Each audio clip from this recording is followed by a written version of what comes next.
All right, please. Unbelievable. Welcome to you're on mute. I don't know if you want to stay on mute. Welcome to the show, Dr. Vona. How's it going? Oh my gosh, you guys. So they did exactly what I was afraid that they were going to do.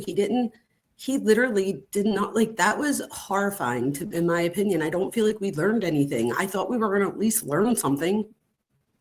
I agree. You know, I will say this though. After the presentation by Bill Thompson, I'm kind of leaning more towards that. The plea deal aspect of it was the right decision. I was a little because concerned. They didn't have a case. Yeah, it didn't really seem like a strong case. Unbelievable, Daniel. You know, I'm not saying, I mean, with what they have is very strong. Don't get me wrong. It's obvious that he did it, you know, but I've been saying this for some time, like that there are other cases that have had more evidence in, and they got not guilties.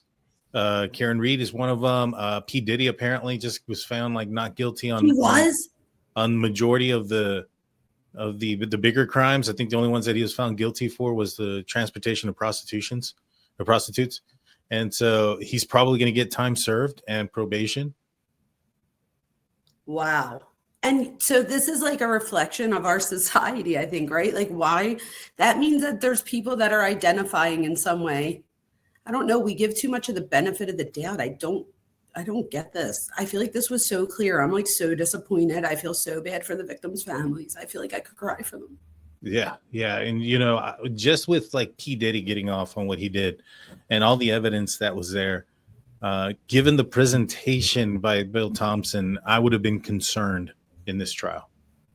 I would have been concerned. I mean, I think the guy did it. There's no doubt in my mind he did it. But I would have been concerned that it wouldn't have been a strong case. Like, you know, he seemed, I mean, he showed some emotion at the end when he kind of sounded like he was tearing up. You know, I don't necessarily know if that was an act or if that was real. I'm going to go ahead and I don't know the guy, so I'm going to take him for his word and say that was real. But, you know, outside of that, it was very blah. Lackluster, totally. He gets to retire now, right? Yeah, exactly. And, you know, I just felt like there could have been more. And then like the unanswered questions, like where the murder weapon was, or if there was more than one target, you know, who all, well, you had an opportunity to have those questions answered. They could have at least asked that. You know what I'm saying? Yeah. Wow. Those poor families all took off, did all this stuff. And I feel like they went there and learned nothing. Mm-hmm. I don't feel like there was anything. So you're right. Like maybe this was like, maybe the victims' families will at least be like, wow, we didn't learn anything new. Like, you know, except for Murphy's hair. That was, that apparently didn't even happen. Oh, you guys, then maybe it was a better idea for them to do it. But in my eyes, that's almost like shame on the prosecution for not building more of a case. I feel like there was more things that they could have. I don't know. I'm so disappointed with this. I think Dateline presented a better case. Yes. 1,000%. Dateline, literally everything that was there. No wonder why the judge was so mad. Dateline literally put the entire case out there. Exactly. We were all like, oh, there's got to be other stuff we just don't know yet. Nope. Yeah. And I know that statement wasn't the entire case, but that was basically what they were saying is the facts that proved that he was guilty. And they didn't have much. They had that he cleaned his car, which we are all aware of. You know, he had 6 weeks to do so. He had the study and the intelligence and the know-how and the classes and forensics and stuff like that. And no surprise, they find a bucket next to his car inside the garage, like I had been saying. You know, I had been basically kind of alluding to the fact that I felt that his parents were maybe perhaps aware of something. You know, maybe perhaps they didn't know that he committed the crime, but that they probably had some inkling that he may have. You know, I think Steve, I saw it somewhere, said that he was saying something on the court steps that we know when your flight records were. I think that was referencing Bryan Kohberger's father. Ooh, what about what the judge said in the beginning about calling and stuff? Oh yeah, well that was I feel like that because was unnecessary. I know what it was because right, because Steve was saying if anybody is upset with it, but I'm like, yeah. why would he? Was that really necessary? I mean, maybe at the end say, I don't know. I just felt like he started it off with like, and then the whole thing with, I see you're trying to respect me. I was like, wait, what? Yeah, that was weird. That was very very Ted Bundy-ish. Remember at the end of his Yes. trial, and the judge was like, "You would have been a good, Did anybody person take in my notice courtroom." that he made like he just was like, yeah, yeah, yeah, yeah. Like he wasn't, I would have been like, like Yeah, nothing, not one bit of emotion, not one bit of guilt or remorse, nothing. yeah, We got nothing. yeah, yeah. I'm just. I know that the victim statements, which we're gonna stream that live. It sounds like it's gonna be July 22nd. It sounds like to me that those victim statements, they're going to be impactful, and they're going to have the opportunity to explain their distrust in the system, the disdain for the system, and how they've been taken advantage of, how this gag order that still continues. Unbelievable. It continues to this. Oh my gosh, the guy's already pled guilty. Release the information. So does You that know, mean that even if we FOIA something, we can't get it? we can. It's just not going to be released until after July 23rd. Oh, okay.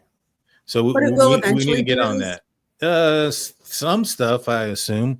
I assume some things won't, like victims, pictures of the victims and things of that nature.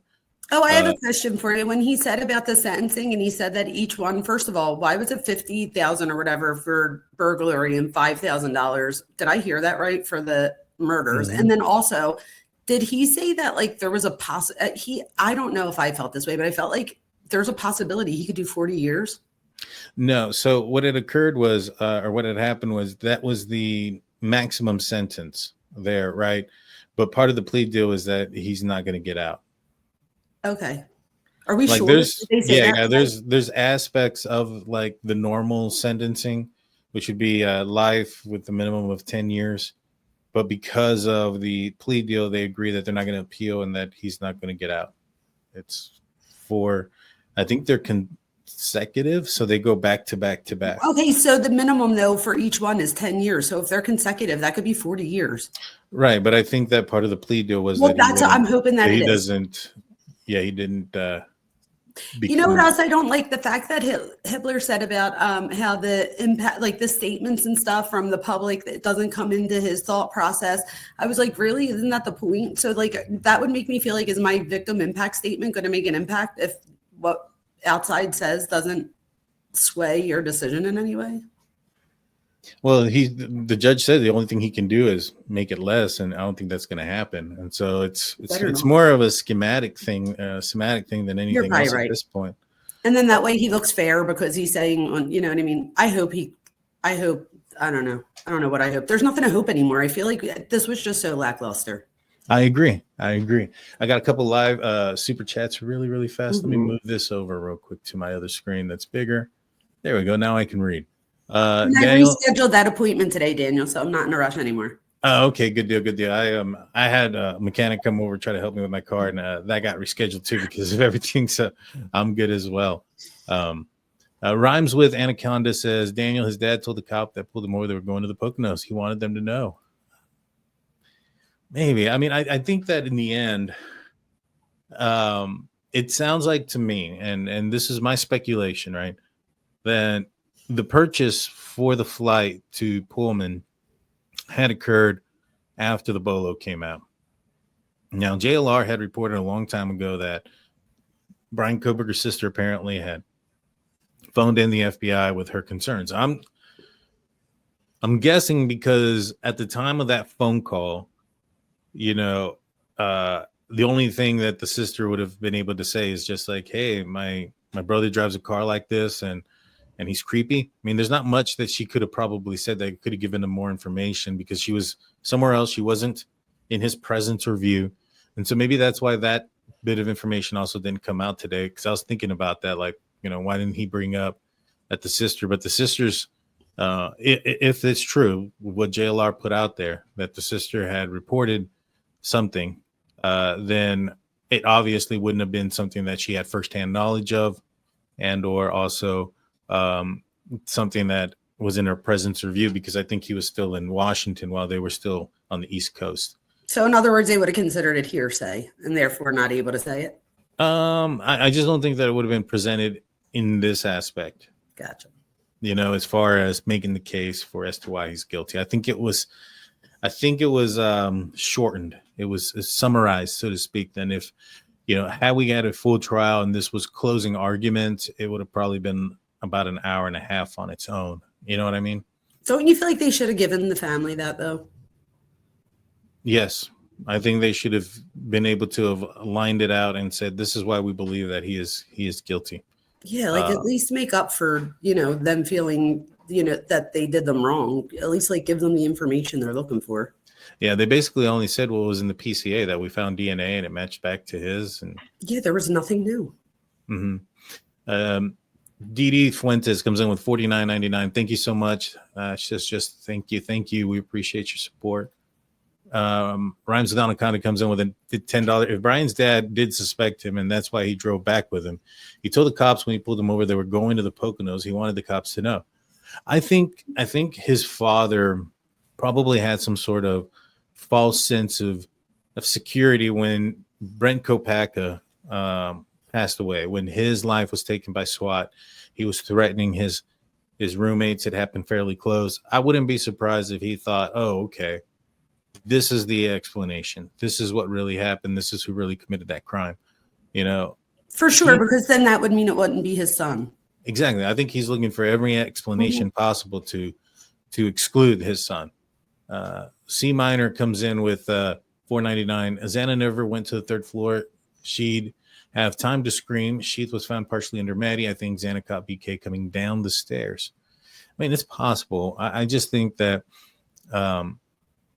Dylan heard who she thought was Kaylee going up and down the stairs right there. I don't think maybe she didn't go all the way up the stairs. I concede that aspect, but I think that she did go partially up the stairs because Dylan heard her and Murphy go down. And as she was going back down, she say something to the effect, somebody's here.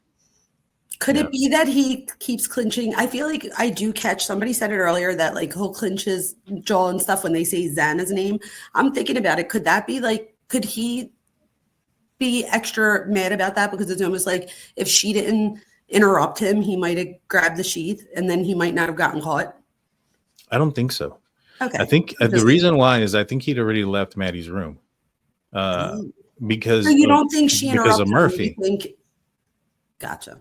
See, Murphy had to have, in order for Murphy to go downstairs, in order for Murphy to go upstairs with Xana and then to go back downstairs with Xana, he would have had to have gone downstairs first, to have alerted them. So, gotcha.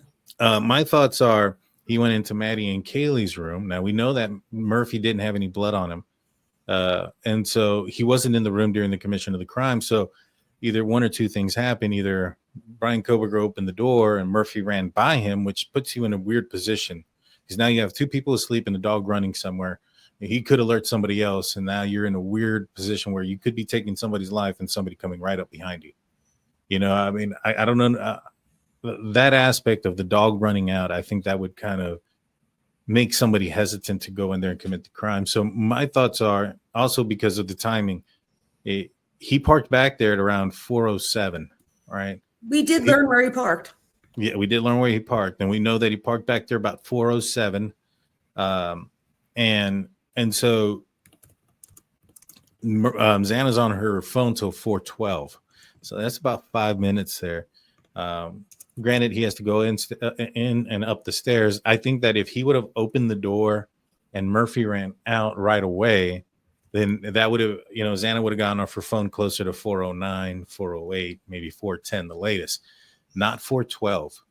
So what that tells me is that he went into Maddie and Kaylee's room, or Maddie's room first. Then he went to Kaylee's room thinking, not knowing if somebody's in there, because the person in Maddie's bed could have been another roommate. It could have been somebody that doesn't live in the house. It could have been a number of people. There could have been somebody in Kaylee's room. So he went to go and check. He opens the door. Murphy runs out past him. So, and then Murphy runs downstairs to get to Xana. So he had already left Maddie's room and left knife sheath behind, in my opinion. So what do you think he was doing? Just like chilling in the hallway, waiting to see if anybody heard him?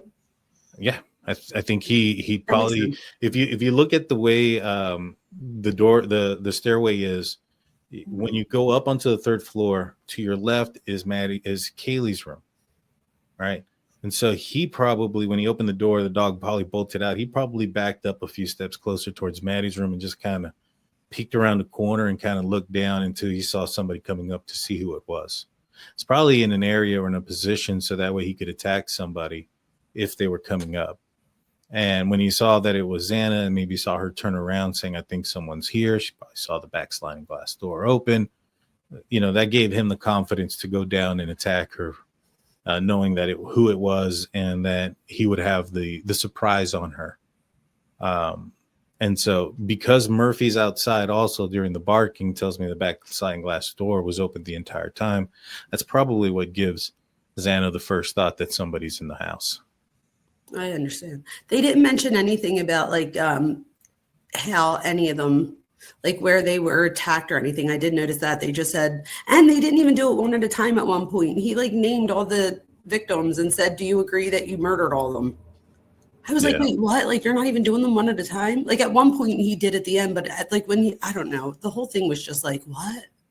Yeah, and I noticed when he said the burglary aspect, he goes, yes, guilty. And then the other ones, he was kind of, because I think that he had like a girly voice or something. I don't know. Well, maybe, yeah, but I think that, is it possible that he didn't have a person per se, and that his sole goal was just to break into the house and take the lives of people? Yeah, possibly. But I think that they showed that he was there enough times to know, because he went to the third floor first, which is actually quite weird, right? Because if you have 4 people underneath you, you would think that you would neutralize the one floor and then go upstairs, because if you're upstairs, it's almost like you would get stuck. Although he could have jumped off the balcony if he had to. But do you see what I mean? So I feel like that makes me feel like he went up to the third floor because he had one or both of those girls in his mind. So, you see, one of my first thoughts early on was the fact that maybe perhaps part of his motivation was to create a high-profile crime that nobody could solve.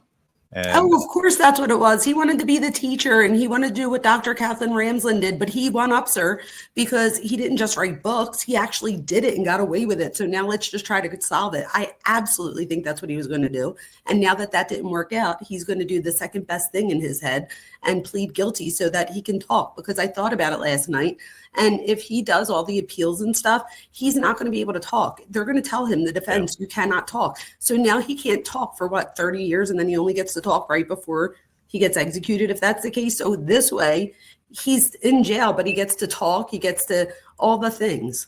Yeah. No, I brought that up, I think, last night. I was saying it's awful. that I think that played a role into why he pled guilty, because if he's found guilty, he still can't say anything about it until his appeals go through. And that's going to be a long time. C minor caught him down the stairs. Yes. And just like I was saying too, he did not give us anything, so that I feel like not only did he regain the narrative, but now he still has the story. So it's like, I still know more than all of you do. So that gives him power over the families. And it's almost like he can just drip out a little bit at a time when he wants to get people reinterested in the case again, when he feels like it's starting to go, away. This is maddening. Yeah. D Fuentes comes with $19.99. Thank you so much, Deed. DD, I appreciate your support today. Hey, would you please speak to the Amazon gift card reference tonight? You called that. I did. I called that a long time ago. I said that he purchased that. I also said, and which is kind of unfortunate, but that it didn't come out. But I said that they found that purchase through his Fire Stick. That there was a purchase through the Fire Stick that they found in his apartment complex, and that it tracked back to an Amazon gift card. I also thought that it was kind of be something that was going to be similar to like Rex Humerman and how he got caught with the burner phones, where he utilized, I think, cash and gift cards as well. And they were able to track down those purchases and look at video surveillance of him purchasing the burner phones. I strongly suspect that had this gone all the way, we probably would have seen video of him purchasing a gift card. I agree. Do you think, like, they definitely didn't say who they thought the target was, which I think like that's always going to be a mystery now too. And I think that's another thing that he has over everybody. Like, you guys didn't even find out who my target was. Yeah, and that's one of the things I thought they could have asked him. I know there was a lot of things they could have asked. I can't believe they didn't ask any of the things. Nothing. Yeah, nothing. C minor goes, never understood why you think Murphy left the room. Door was closed. Not a puppy bark on CCTV. He would have laid down besides Kaylee's body. That wasn't the case. All the doors were left open. We have some court documents that indicate that all the doors to the decedent's rooms were left open, including Kaylee's room was left open. She was seen when they came into the room or in the house. Officers found Kaylee's dog on the bed, sitting on Kaylee's bed. My assumption is that he was terrified and he probably heard all the noise and the commotion that happened in Maddie's room, and that's the reason why he didn't want to go in there. Dogs are, maybe not as intelligent as human beings, but they understand what death is, and I think I think he understood what had occurred. I think he was frightened. I think he was scared. And he went to where he felt safe.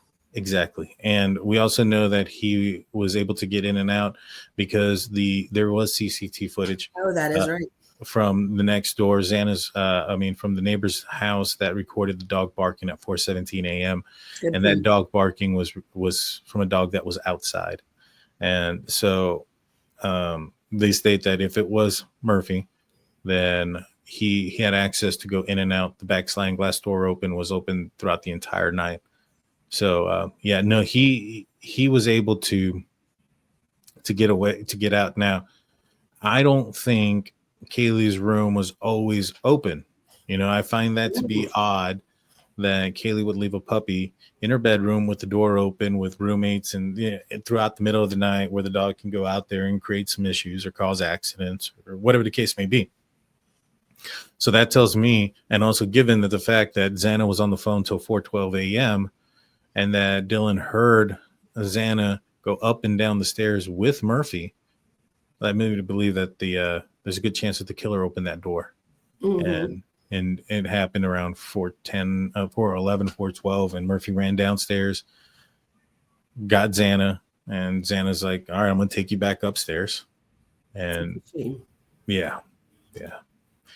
And then we have Christy with a $5 super chat saying, what respect, not even your honor. Also, why is this gag order still in place? Family still won't know everything unfair. I agree. I thought that was a bad move to keep everything gagged. But I think that falls surely on the shoulders of the prosecution. The lack of questioning falls on the shoulders of the prosecution, not on the judge. To me, I saw a weak prosecutor. Me too. Absolutely. Do you think, to her point, do you think though after sentencing we will get access to that stuff? It sounds like that's going to be the case. And if so, why would you wait until after? Like, wouldn't you want to know? Like, now that's going to impact them in ways. You know what I mean? Isn't that the whole point of an impact statement? Like, I don't know. The whole thing is just crazy. I agree. I don't understand what you're protecting anymore. No, me either. Give these families something so that they could grieve. He even said he accepted the plea. The judge accepts it. So he's taken away his suit. So we see him in a jumpsuit. We're going to see him in orange the next time we see him. Good. The way we should have been. Nessie Burns comes in with 1999 super sticker. Thank you so much, guys. We truly appreciate you guys. You guys are amazing. Angelus comes in with 1999 saying, based on where we know how he parked, he had a bird's eye view into Maddie's bedroom. I was a young college girl once upon a time, and I never would have considered closing my blinds. I think that's why Maddie was a target. Me too. I thought about it, and I'm like, at first I was like, why didn't they ever close their blinds? And then I'm like, I'd never closed my blinds. Yeah. You just don't think about it. Yeah. No, yeah, you definitely don't. And you can see right in there. And I think everybody can assume that that's probably where the targeting came from. We found out, the Dateline already told us, but we found out July 9th was the first time that he was in the pool party. Well, that was the same day as the pool party. The only thing that's weird about that, though, is there was a lot of people there. Tons of people there. There was video, there was pictures. People are on social media all the time. Dayline was unable to find one of the victims in the background or anything there. What do you think about that? So he could have went to the pool party and then taken pictures of, because didn't he have pictures of like other people that the girls were friends of? Uh-huh. So he could have just been driving around and that's when he's seen them. Who knows? Like if they were outside hanging out, all dressed up. You saw how they dress nice even in the day. Like they always look beautiful. It seemed like, you know, so maybe he could have just been driving around and saw them and then saw the house. And like the prosecutor did say about his paper that he wrote and how he would have had the knowledge. So I feel like if he had the knowledge of afterwards what to do, he probably had the knowledge of what people do beforehand too. So maybe that's how he found them, was after the pool party, he went browsing. See, that was one of the things, my initial first theory ever was that this guy wanted to commit this crime, that this was more about the crime itself and him feeling and his feelings about the crime. I think that he wanted to prove everybody wrong. I thought that he was, wanted to probably get back at young ladies and also at the system that rejected him as a criminal justice student. Pullman rejected him. The area rejected him. So he was well aware that he wanted to commit a crime like this. And well, he couldn't do it to somebody he knew or to the people there because that would tie back to him. So he went out there and looked for the house with the biggest party that had female residents because he would be looking for the perfect crime. And perfect scenario. And you have a situation where you have a house full of young ladies, attractive young ladies who would, with a mass murder type of situation with a mystery surrounding it would be a huge possibility of turning into a high profile crime. That's why he didn't care about Kaylee's new car. He didn't care about Ethan being there because the goal was for it to be a high profile crime. And the more people that were there and the more people that lost their lives, the bigger the case was going to be. Yep. And there's that one video that he posted at one point, like this was before the crimes, where it's like very violent. I'll have to send it to you if you never saw it. And at the end of it, the guy's like all bloody and the cops are there and he has like a big smile on his face. Like he feels like if anybody didn't see it, you have to look it up. It's crazy. So if you just look up Bryan Kohberger in that video, it should come up somewhere. But I feel like in that sense, I'll have to send to you then. I feel like that's exactly what he's doing here. I feel like it's him just being he did not look like he felt one bit of guilt or remorse at all. And my thing is, it had to be somewhat of what the prosecution said, or he would have corrected it. So I'm sure there's a million things he didn't say, but I mean, the things that were said. So like, in other words, if Xana was first, I think that would have been corrected before today, I would think. So well, they had a document that Bryan Kohberger signed that said factual background or something to that nature. Did you catch that? I did. I wonder if that has what we're looking for, and if that will be released. Is that something that could be for you? I think so. I think that's actually. I'm hoping that's something that will be released on the Idaho website, since it's a court document that he signed. I would like to go through that. I'm definitely going to go through that. Guys, make sure you like, comment, subscribe. You guys know what to do, because when those things go out, we're going to be covering those things. We need to get working on that FOIA for that traffic stop. I will. I'll look into it too. Awesome. Before we call it a show and stuff, overall, what are your final thoughts? Your feelings on how this went down today? I feel like he regained control of his story and he's now getting to write the end of his story. I don't think that they really thought I'm sure they thought this whole thing through. That's just me saying. But I feel like in the sense of psychology, he's now regained the story or the narrative. He gets to write the end of his own story just like he wants to. And I feel like he looked like he was like relieved today almost. I don't know if you noticed, like his hair even looked different. Like he looked like he was like calm, like chill. Which to me is just so disgusting, because that just means that, again, there's no guilt and remorse. I think more than ever that he's a psychopath and has a narcissistic personality. I think I was completely right about that all along. And I think he showed that today, right? Like when he was just like, yes, like not even like, he didn't even seem like he was embarrassed. Like I don't know. That's a good point. It's He almost like didn't somebody seem. said, "Is this your $100 bill?" And you were like, "Yep, that's mine." Like I felt like he was claiming it. That's what I was trying to say, claiming it. Mhm. It was just crazy. It was. It really was. And the guy's a psychopath. You're 100% correct, in my opinion. He's also a murderer, and now nobody You should can call him one. nobody can guilt anybody for calling him that Mhm. anymore, because Nope. he is one He is now. a murderer. Yes. And I wonder how they'll frame the story now. The pro burgers, but in the end, I think he's going to be serving 4 life sentences. Did you see Dr. Ramsland's interview? Yeah, and speaking of, we have to do a live. I want to look up those 4 classes that he took just to see exactly what the course description says. But we need to do a live on those 4 classes, because that does say a lot to me. He took behavioral criminology. So he definitely knows a thing or two about. And the thing I noticed was, did you notice she said that in the course that it was about the things that they were thinking before, during, and after? Isn't that exactly what his questionnaire is? Yeah.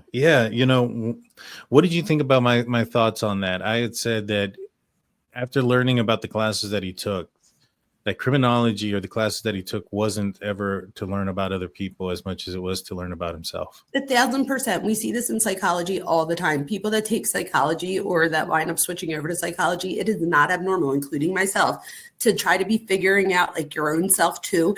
And again, there's a big range. It's like goes from just trying to figure yourself out to like pathological, which I think he was more along the lines of pathological. I think he wanted to see, because again, you guys, he says it in his own words from his Tappa talk. He's like, I feel like a felon, but where's my record? Or I feel like a criminal, but where's my record? So like he's always identified as that criminal. I feel like this just gave him insight. And Dr. Ramsland says that too, right? She's like, we hope that nobody's going to use our stuff, but we have to know that somebody could. And in my case, it happened to me. And I was like, it did. Yeah, that definitely did. And there is a FERPA thing, you guys. So she's not lying about that. So if when my students come in my chat on my channel, I don't ever say like, I won't be like, oh, that's my student, so-and-so. I wait until they're like, Dr. Vona, whatever you said in class or whatever. And then I'll say they're my student. So there is a FERPA law where we can't just like be like, oh, Daniel took me for abnormal psych and he got an A. Like, that's really not cool. I mean, You're not going to get on that. You're probably not going to get in as much trouble as you would giving away someone's phone number and stuff like that. But we do have access to students' information. So she wasn't lying about that. However, I think she was able to answer the questions that people were curious about. Like there was nothing that he asked that she was like, I can't answer that. Yeah.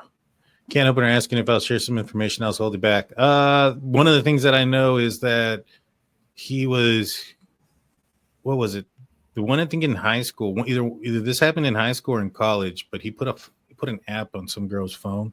Is that what it was?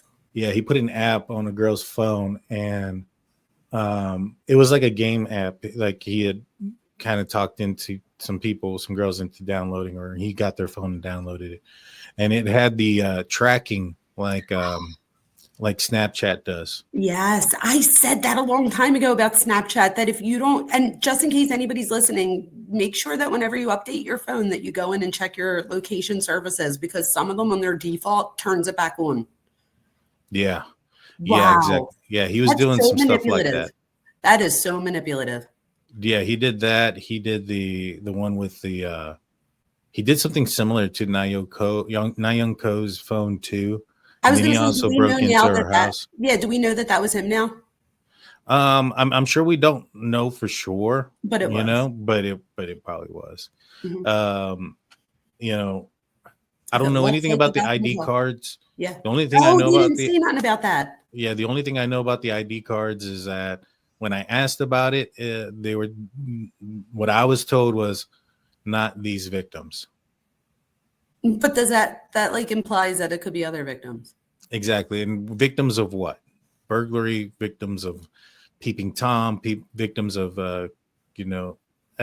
Like I don't know what kind of victims. Just, well, if it was a murder type, I would think that we would already know something. But that's a way to get them back to Pennsylvania. Mm-hmm. And then there was the, I believe,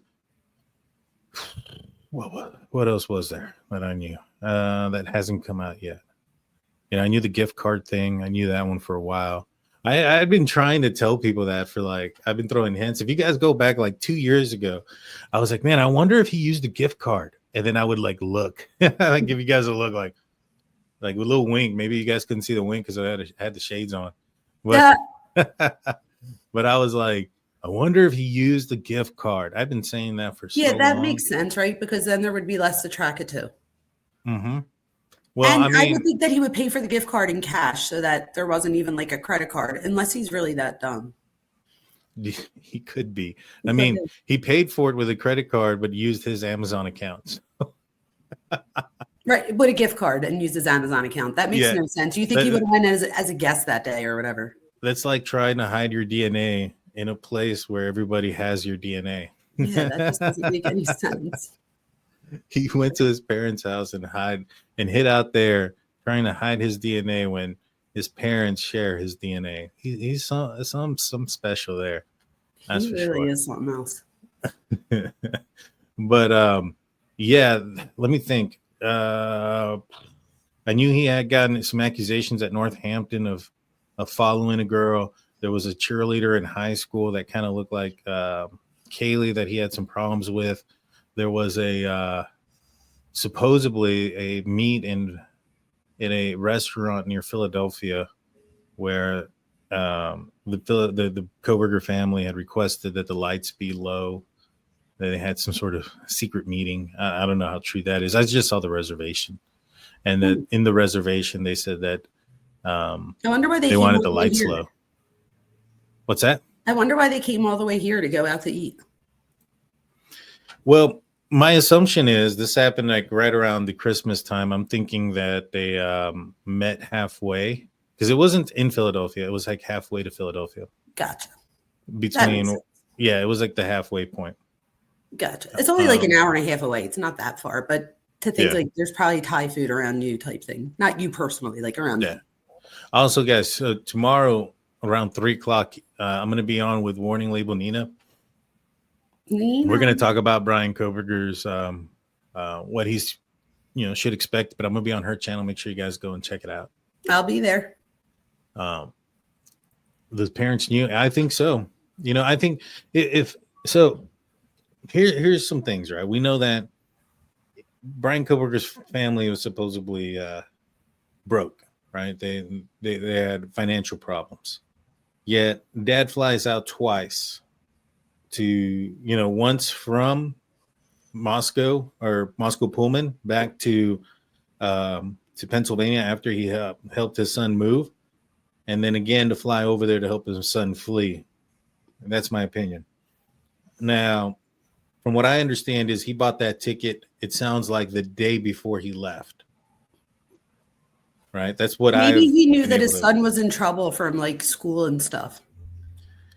Yeah, but his son had been in trouble with school and stuff for a while. Almost the entire semester. They decided to do this after the BOLO went out. Yeah. Now, from my understanding, to give them the benefit of the doubt, but there just might not be. I don't know.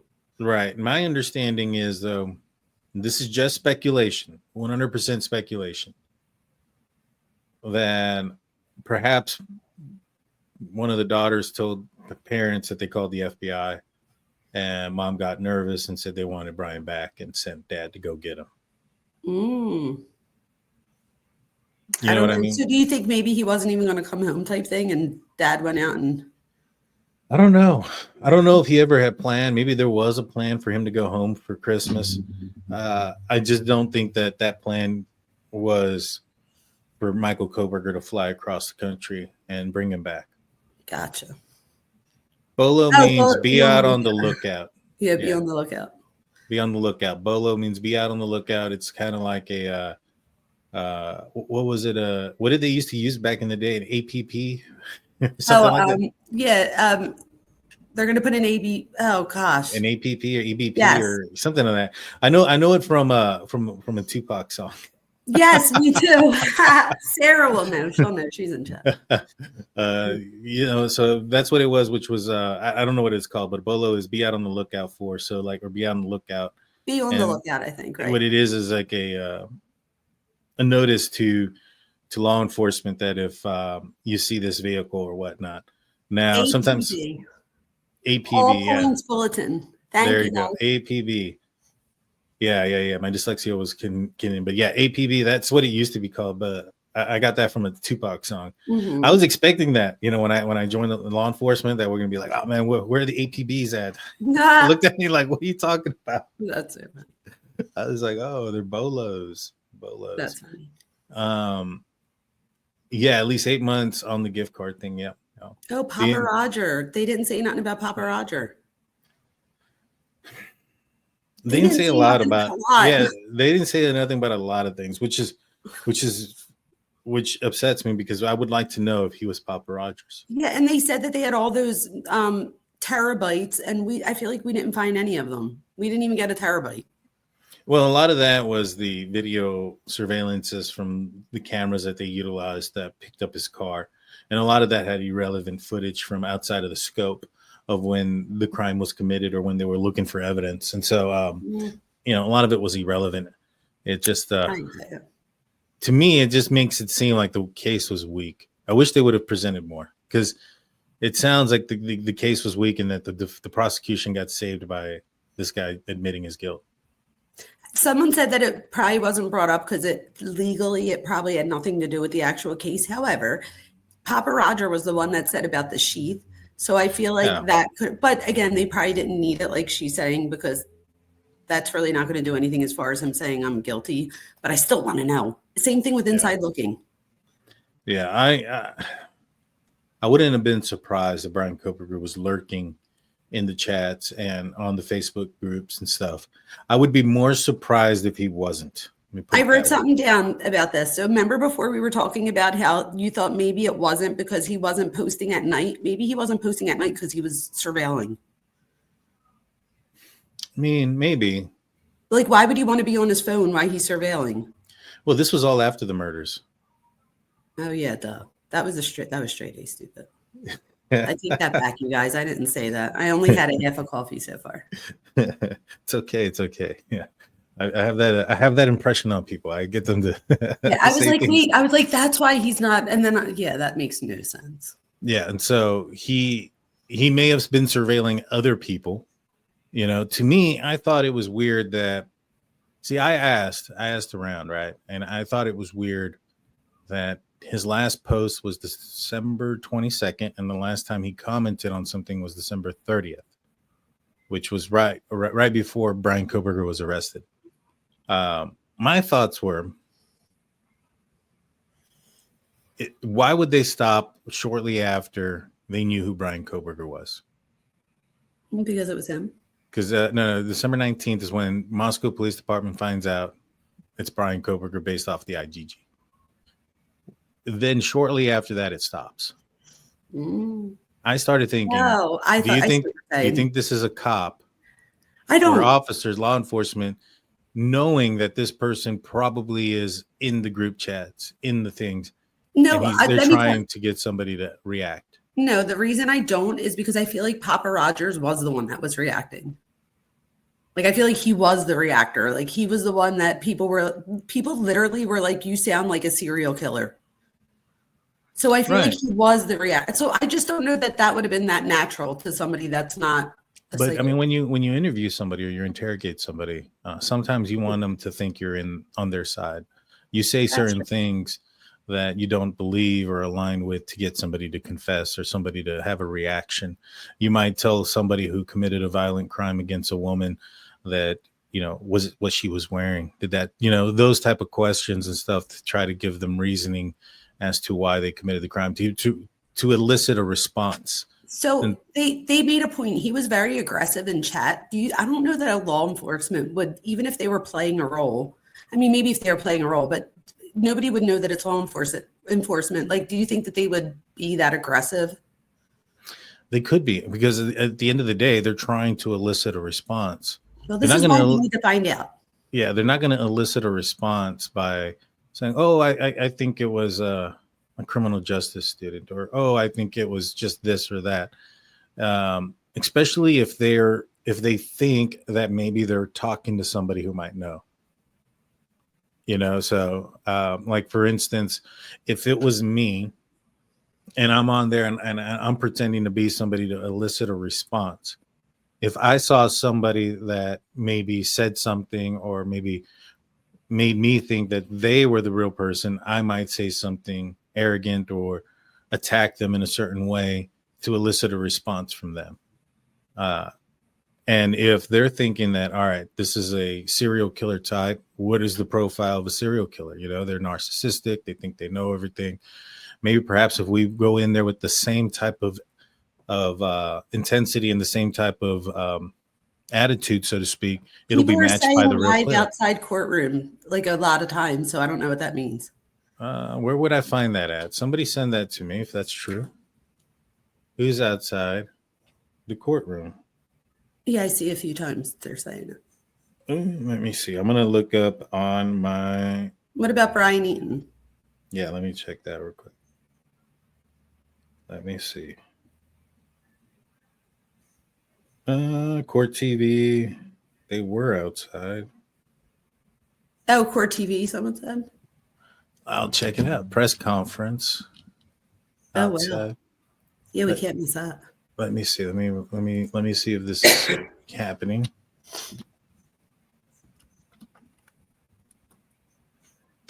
Let's see. I don't see anything live with Bryan Kohberger. Oh, yeah.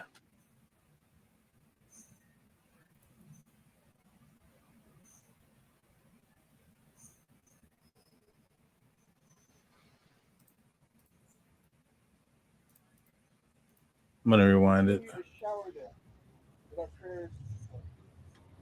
We are grateful.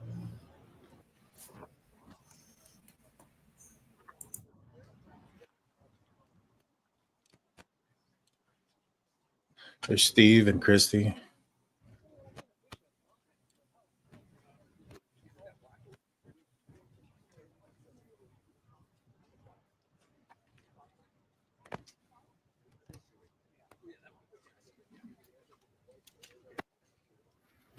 Let me see if I can get to a spot where the press conference is actually happening.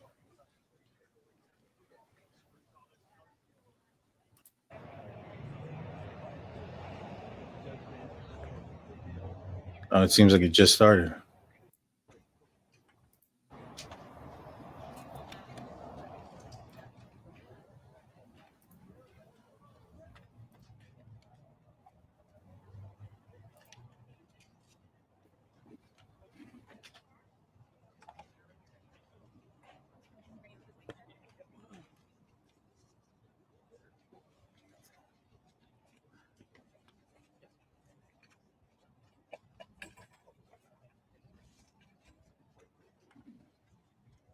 Good afternoon. I'm Leander James from the law firm of Jameson and Lee. I wish they were louder. I'm a victim's rights attorney. For the past few years, I've had the privilege and the honor to provide pro bono representation in criminal cases for parents and their needs and habits. Beloved mother, stepfather, and other forms. I will be reading a statement of gratitude for my home. 962 days ago, we lost our man, our kind, loving, gracious, and caring daughter for a purpose and promise. We are grateful for the gift of her life, and we have grieved the loss of that life during each of these 962 days. We love you, Maddie. This is Maddie's stepdad. We are grateful for the gift of the young, vivacious, promising lives of Kaylee, Xana, and Ethan. And we deeply, deeply mourn their senseless loss. We remain in solidarity with their families and friends. We continue to shower them with our prayers and support. We are grateful for their courage, love, and support they have given us and helped us sustain us during our life. We are grateful for the prosecutor, and his dedicated and caring team, including victim coordinators from the station, who have helped guide us through the time through the sometimes confusing and disorienting legal process. Thank you for all your dedicated, diligent, and tireless commitment to justice and the successful outcome reached today. We support the plea agreement 100%. While we know there are some who do not support it, we ask that they respect our belief that this is the best outcome possible for victims, their families, and the state of Idaho. We extend our deep gratitude to the many law enforcement officers and staff who work tirelessly to obtain the critical evidence that brought justice today, including the Moscow Police Department, FBI, the Idaho State Patrol, and Lake County Sheriff's Department. We are deeply grateful to Judge Hitler and Judge John Judge before him. We thank you for your diligence, thoughtfulness, and judicial guidance. We appreciate the difficult work you have done to balance the rights of all involved and uphold the rule of law. You have our prayers and support throughout this case. We send our love and gratitude to the many family and friends who have supported us, cared for us, and helped us to heal our open emotional wounds. Let me see if I can find the better version. All right. Maybe rewind this a little bit. Idaho and we deeply, deeply mourn their senseless loss. We remain in solidarity with their families and friends, and we continue to shower them with our prayers and support. We are grateful for their prayers, love, and support that they have given us. They have helped us and sustained us during our darkest times. We are grateful to the prosecutor, Bill Thompson, and his dedicated and caring team, including victim coordinators, Kim and Stacy, who have helped to guide us through the sometimes confusing and disorienting legal process. Thank you for all your dedicated, diligent, and tireless commitment to justice and the successful outcome reached today. We support the plea agreement 100%. While we know there are some who do not support it, we ask that they respect our belief that this is the best outcome possible for the victims, their families, and the state of Idaho. We extend our deep gratitude to the many law enforcement officers and staff who worked tirelessly to obtain the critical evidence that brought justice today, including the Moscow Police Department, the FBI, the Idaho State Patrol, and the Lake County Sheriff's Department. We are deeply grateful to Judge Hitler and Judge John Judge before him. We thank you for your diligence, thoughtfulness, and judicial guidance. We appreciate the difficult work you have done to balance the rights of all involved and to uphold the rule of law. You have had our prayers and support throughout this case. We send our love and gratitude to the many family and friends who have supported us, cared for us, and helped us to heal our open emotional wounds. To the good people of North Idaho, who have showered us with kindness and support, we thank you. We also mourn today with you the recent tragic and senseless loss of two brave North Idaho firefighters. We extend our prayers and support to their families. You are not alone. We understand your pain. For all parents who have endured the loss of a child, we know recovery is a long and at times an almost unbearable journey. But you are not alone. And there is hope and there is healing. We thank those in the press who have respected our privacy and the grieving process, and the privacy and grieving process of the families of Kaylee, Xana, and Ethan. To others in the press, we gently encourage you to do the same. We thank the many people across our nation and beyond who have reached out to us, prayed for us, and extended their kindness. You too have helped us on our journey to heal. We now embark on a new path. We turn from tragedy and mourning. We turn from darkness and uncertainty of the legal process to the light of the future. We have closure. We embark on a path of hope and healing. We invite all of those who have mourned with us to join us, and we wish you well. Thank you. I will now share a few words of my own. Over the past 2 years, I've been amazed and humbled by Karen and Scott's strength, endurance, and faith. They have uplifted me and so many. They founded a nonprofit to help others in the name of Maddie. They have been a beacon of hope. I think he's the attorney for the Mogens. I thought he was a To those stepfather, young but and he's the bright attorney. attorneys out there looking for purpose and meaning in your profession, I invite you to join the effort of crime victim attorneys to bring victims justice with compassion, empathy, humility, and understanding. This case is not the end of violence. This case is not the end of lawlessness. We need your help to bring hope and healing to the innocent caught in the crossfire of life. Thank you all. Could you just say your name one more time? Leander James, Leander, last name is James. Thank you. And there's Miss Mogen, or Maddie Mogen's mom. I'm not sure if she's Miss Mogen or not still. They look so much alike. They do. They really do.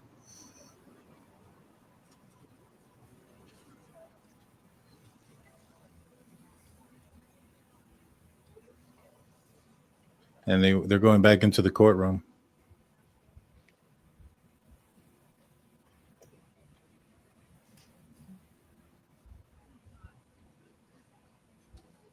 Sad. Mm-hmm. You've been listening to a press conference by the family of Maddie Mogen. That was their attorney. Her mother, Karen, her stepfather, Scott. You can probably see them right over here.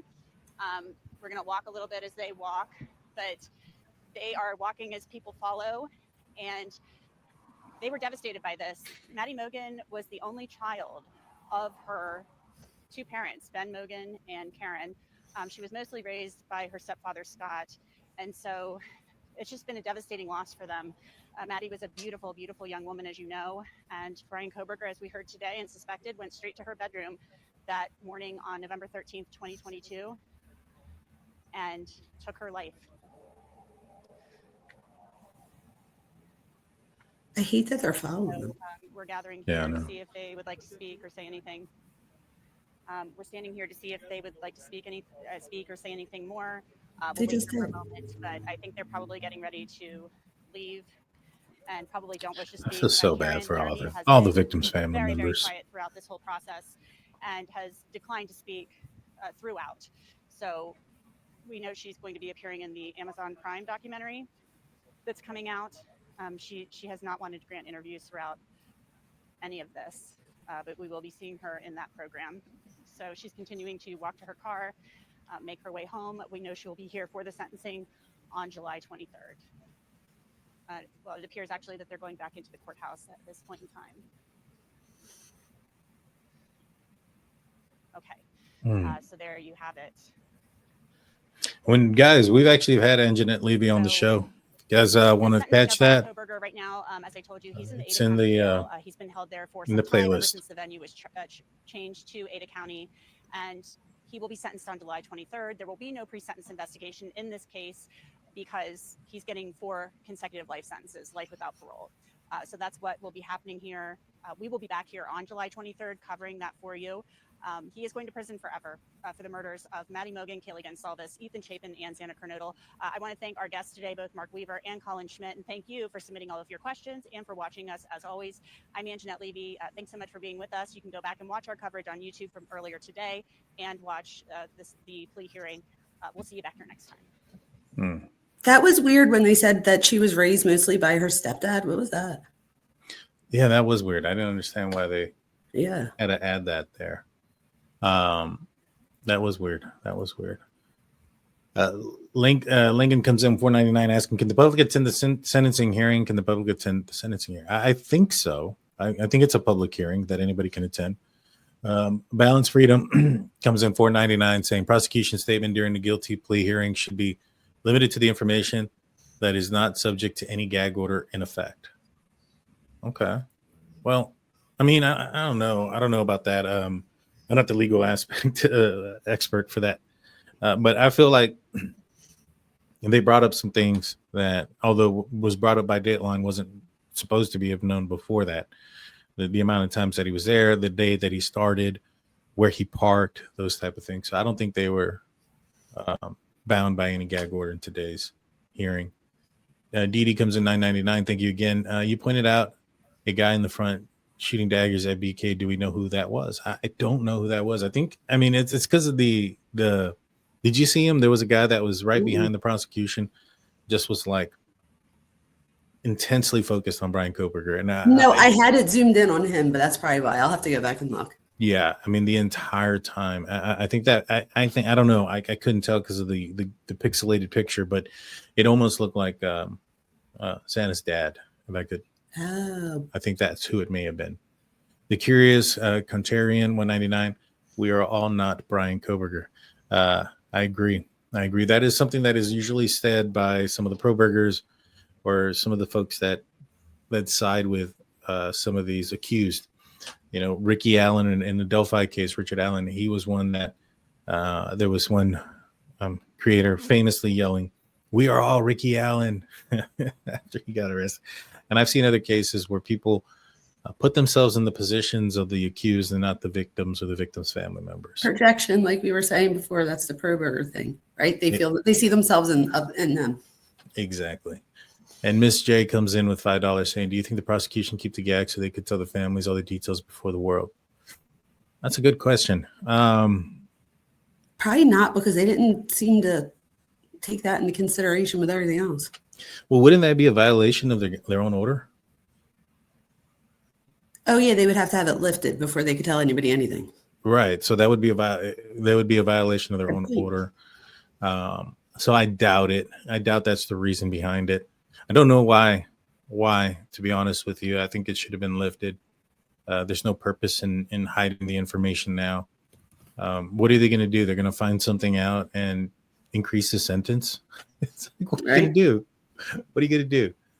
That's crazy. Yeah. Well, Dr. Vona, I want to say thank you so much for joining me. Thank you, everyone.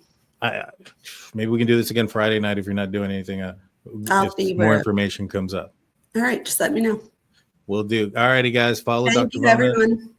Have a good day.